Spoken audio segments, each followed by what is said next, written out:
Well, hello and welcome back. We are going into our next series of things we're doing, and we're going to go do a modern lamp stack. Essentially, we are updating a website that's it's a WordPress site. We're going from an older version of PHP, older operating system, all that good stuff. We're moving it onto a new server, so I figured, hey, we could cover a couple of these key things. This episode, we're going to focus on creating a lamp stack. This is in Debian 12. If you're in another distribution of some point, then it may vary a little bit. We are going to start actually though with first thing we want to do is, so right now, as I saw, I am the admin user. This is an Amazon AWS. Not sure, I forget. It's like a T3, T4 size, something like that. One of their little servers, one of their EC2 servers. We have some examples of that if you want to see how those things are spun up. You can also look at the Launch Your Internet Business series. We go through that. It's a little bit older. That one's a couple years ago that we first did that. But it's roughly the same. You do have to, this is going to take a little bit if you do not have an AWS account. They do have a free tier, so you don't have to actually pay anything to get going with it. I think you do have to have a credit card, but also when you first spin that account up, it's going to take you, it seems like usually about a day. They may have gotten better with just getting everything in place so that you can actually start utilizing some of the AWS services. If you haven't, I highly recommend that you try that out, particularly because for the first year, basically, and some things, it's just as long as you keep it a low usage, it's free. It's a great way to get out there and get yourself comfortable with the world of cloud computing, if nothing else. That being said, we're on Debian 12. The default root user is admin, which is who I am right now. I don't want to be that person. I don't want to be that user while I'm doing a lot of this work, even though I will do stuff as root. I will use sudo. But what we want to do is we want to create a user, and I'm going to call my user Rob. And we're going to create a user, and we're going to give them root abilities. Oops. And I have to start right away with a sudo. There we go. If you don't know what sudo is, it is basically doing things as root. So sudo allows you to say, hey, even though, like in this case, I am user admin, I'm not the actual root. And so in order to treat a command as a root level command, I can do sudo, assuming that I'm part of that group, which admin happens to be in this instance. So I'm creating a new user called Rob, and I'm going to give myself a password, and I'm going to do it again. And then you can skip through this if you want, but I'm going to give my full name. I don't have a room number. I'm not going to bother with the work phone or home phone or an other. Yep. So now Rob is there. So if I logged out, I'd have to go figure out, let's not do that right now. So I could do a sudo su rob, and now I'm Rob, and if I go to my home Rob, I don't have anything there. So let me exit back out of being Rob. Now I'm back to being admin. So the other thing I want to do is I want to allow Rob to be able to do root level stuff. Currently, so let me go back to that. If I'm Rob, if I'm the Rob user, and I try to do sudo, I don't know, just ls, and it's going to ask me for my password anyways. But then it's going to say, hey, Rob is not in the sudoers file. So I need to create that. So let me back out to admin again. And in this case, so we're going to have to add this user to a group for the sudo users. And we do that through usermod, which is, we're going to use that as a sudo. And we're going to add them to the group sudo. And the username is Rob. So now, if I do that,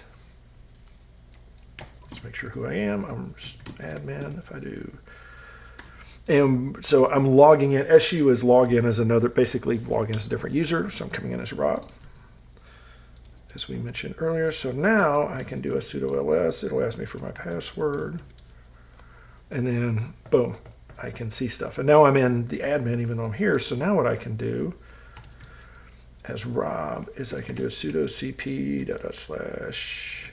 admin all prod, whoop, admin all, whoop. Need to do that, all prod to dot. I'm going to remove that. Okay, so now I've got that. So now I have a user that I can log in, and I will be that. So I'm going to do, I'm just going to log back in as Rob just to be sure. And,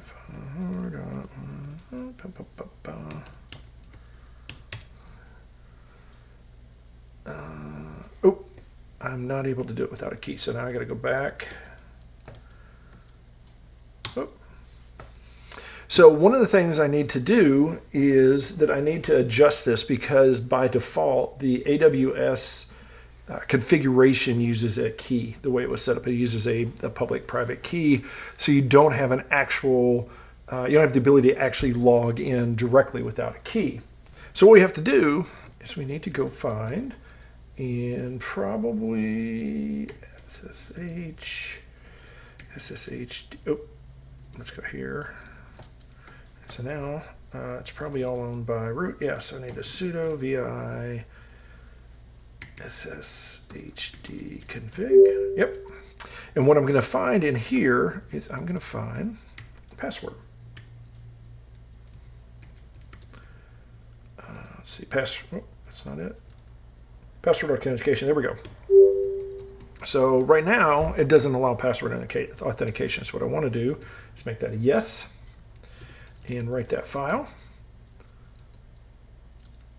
Whoop. There we go. Let's make sure he's there. Yep, okay, I got it saved.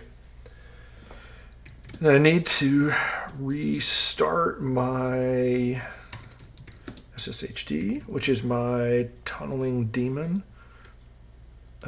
Daemon being, or daemon if you want to call it that, but it's basically my tunneling service, my secure shell service. Boom. And now, let's see. So now I can go here. Now I should be able to log in as me. There we go. So I've been able to create a user, add them to the sudoers, the sudo, however you want to call it, list. And so now I can, as myself, because I am Rob, I'm going to come in, instead of using my root or my admin account, I'm going to be installing the LAMP stack as a user, which is what you really want to do. You don't want to be in as root all the time. That is not, we'll say that is not cool. That is not kosher and not the thing you want to do.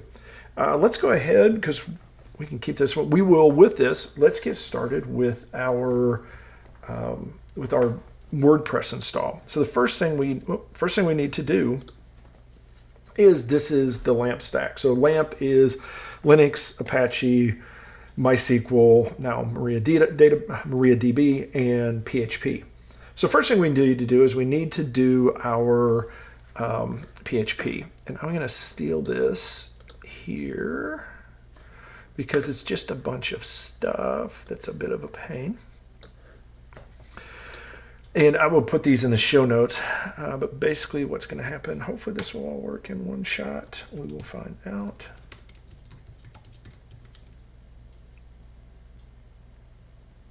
I got permission denied there. Okay, let's see. Let's do these one at a time. Let's see, make sure I got those. Okay, so I installed everything. And this is basically get a couple of basic things set up. As far as a couple of your general libraries and stuff that you need to do so you can install things. Let's see if this will do that. Oh, I need to do a sudo.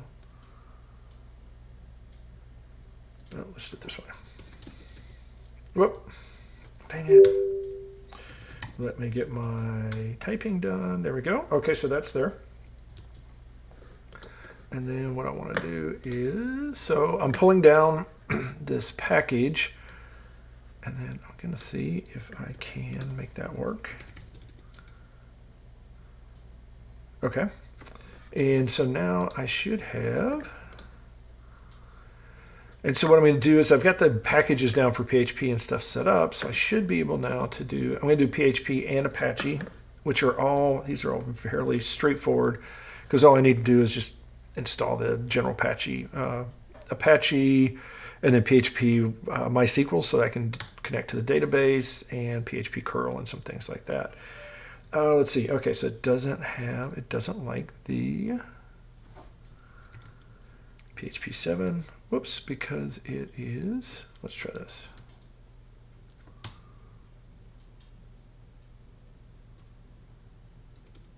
Okay, let's see if it installs that. Okay, new installation for 7.4. Okay, it doesn't like the package for PHP. Let's see, what if I do just PHP? What is it going to give me? It is PHP 8. Okay, so you know what? Let's go with that. If it's going to do that, we were using an older one, but that's okay. Let's get the latest. And so now we're doing PHP 8.2, as we'll see here in a second. Well, several seconds as it's going through there, so I've moved it up a little bit. Apologies for that. What we're going to do is we're going to pull the latest PHP, but we do need to bring some additional libraries on.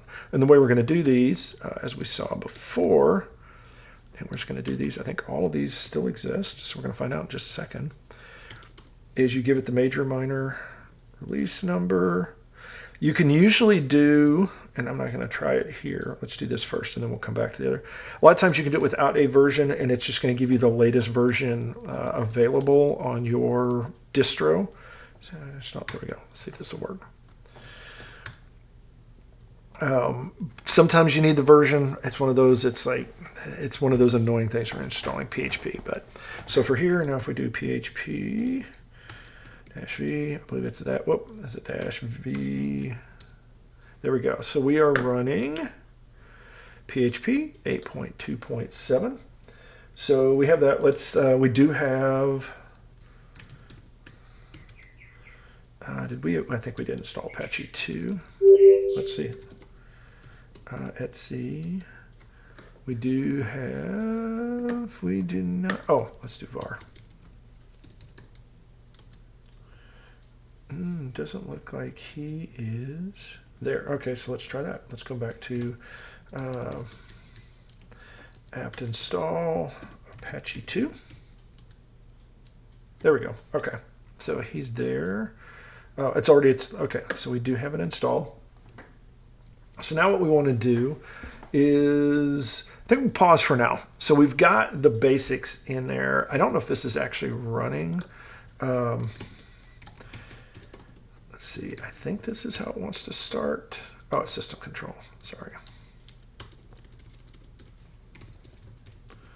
System CTO, Apache 2, start. Let's try this.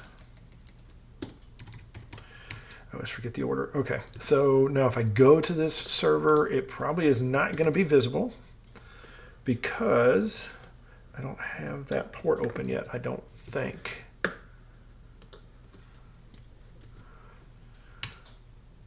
Oh, I do. So there we go. And we now have our default page. So we have on our server, we have Apache running. And I can do stuff like, we're not gonna get too far into this, but let's just say I go, whoops. All right, well, we'll track that down at another point to get to the document root. For now, we actually have something running, and we'll go from there. So next time around, we're gonna continue on, and we're gonna get the database installed. So go out there and have yourself a great day, a great week, and we will talk to you next time.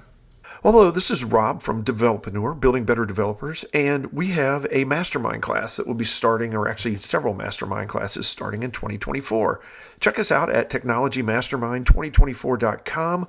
We've got all the information you need, including some pricing, early bird discounts up to 50% off, but those are things that you're going to have to act soon. There is an application process, so go ahead and sign up today. Thanks a lot.